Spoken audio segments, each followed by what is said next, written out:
So we are halfway through the year 2024 and it's time for the list of the best films so far. Hello guys, I'm Nona and if you don't follow the channel, I do a year-end list which is very different where I divide all the films I watched into 3 different categories. But today we'll be doing a top 10 and mind you it includes all the industries, Indian films as well as Hollywood. And it's a nice exercise to reflect on the year so far and keep a track of all the films you have seen. Definitely don't forget to share your list in the comments below. So the criteria of choosing these films is very important here. Of course, it's my opinion based on the merit of the film, the craft of filmmaking, how everything came together for a film. But the way I've ranked these films is definitely biased of how I feel about those films. Some films are closer to me than the others. The rewatch value of them, how many times I've seen those films, all of that comes into making the decision. Now most of the films I'm talking about today, I have made a full dedicated review for them. So if you want to check them out, I have a playlist here you can check out later. Now of course it's not possible to watch every film that came out in the first 6 months. There are films that I have not seen which may have made my list and you can see them on screen right now. Whenever they are available to me, I'll watch and make a video definitely. And maybe update this list in the comments if need to be. So let's start. Number 10 is Malai Koti Valiban starring Mohanlal, made by Lijo Jos Pelesari. A very controversial one, I know. The film is very polarizing. Some people love it, some people hate it, and I'm the one who really liked it. Now this film represents, when you give a creative mind 100% freedom and a lot of budget to tell a vast story the way they want to. And that's the appeal for me in this film. Now since I watched it in the theaters, I never got back to watching it again, which I want to, but that urge has been missing, and that's the reason I've put it on number 10. Number 9 is the Malayalam sci-fi mockumentary Gaganachari, which I saw recently. Now the film is still out in theaters. I'm sure many have not seen it yet, but whenever you get a chance, definitely check it out. It's very different, very special, and it's the inventiveness that stands out. Maybe a film not everyone will appreciate, but if you're a cinephile, you should definitely check it out. Number 8 will be Brahmayugam. Now I couldn't watch this in theaters, and maybe a lot of you will say that if you had seen, it would be higher in your list, but whatever has happened. The direction of the film, the look, the story they tell, the way it's told, it all really works together. But one thing that stands out for me is the social commentary they are going for. I had few nitpicks in the film, but overall, it's definitely one of the best of the year. Mamuka just nailed it. Number 7 will be the Hindi film Lapata Ladies by Kiran Rao. This is a very simple and sweet film with really good message. The cast is unbelievably good, but I had,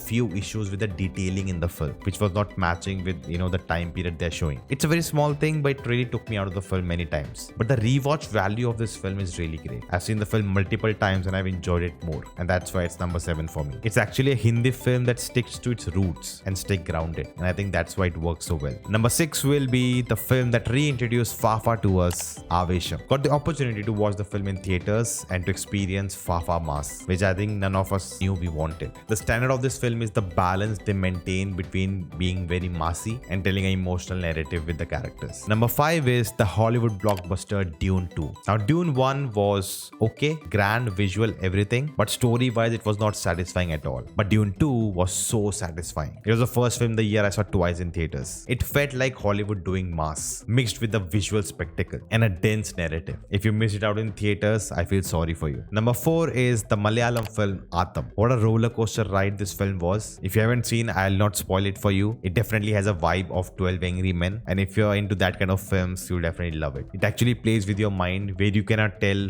which character to support, and it actually makes you part of the narrative. Number 3 is the biggest film of the year right now, which is Pixar's Inside Out 2. I love the first one, and this sequel takes this franchise forward. The first one itself was such a high concept film. It just breaks down so beautifully and simplifies the complication of how our mind works, and within that it tells such a fun story. And the sequel takes it one notch up. As we have grown up, the characters also have grown up, and we get to experience new emotions, which we all will find very relatable. Pixar yet again hits that chord, and it will make you emotional, it will make you laugh, it will make you cry, and it will make you feel all the emotions which you see on the screen. Coming to number 2, it's Imtiaz Ali's Chamkila, one of the finest biopics we have seen in the country, and I think it was only possible because it came out on Netflix. The freedom that gave Imtiaz Ali to tell the story the way he wanted to. And the reason this biopic stands out, first of all, it's about a controversial figure for whom I don't think, a lot of people will get offended. How could you show him like that? So there itself, the director has a lot of creative liberty to tell the story the way he wants to. But Imtiaz Ali doesn't take that lightly. He finds an inventive way to tell this biopic and also have a debate about art, about censorship. The film is not just telling you the story of this person, but also what he stood for and even what he stands for today. The film beautifully breaks down his myth,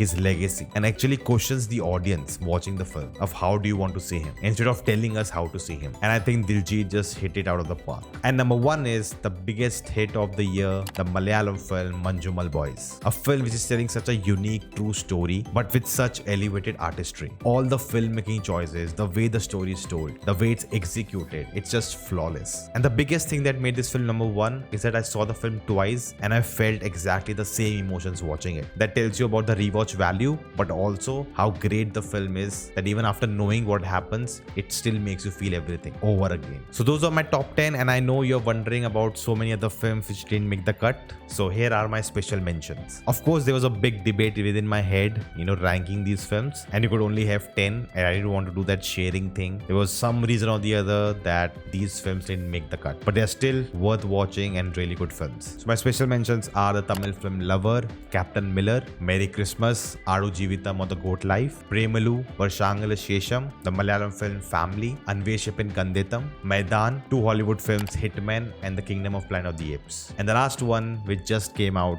Kalki 2898 AD. This film was the hardest to decide will this make it to top 10 or not, but thinking about it, having seen it twice now, yes, there's so much great. It takes Indian cinema forward in so many factors, but as a film, there are a lot of issues. Being a 3-hour long film, there are 30 minutes of the film which is not that great, but even after that, there are a lot of small technical things which didn't work, and that's the reason it didn't make the cut. But I still believe it's a good film. Now I know there will be a lot of disagreements. You can always share them in the comments, but also soon I'll give you a chance to voice your opinion. So do subscribe to know when it happens. Now there are 6 more months to go, and in this video I talked about all the exciting films yet to come. Have a look. Thank you for watching, and I will see you next time.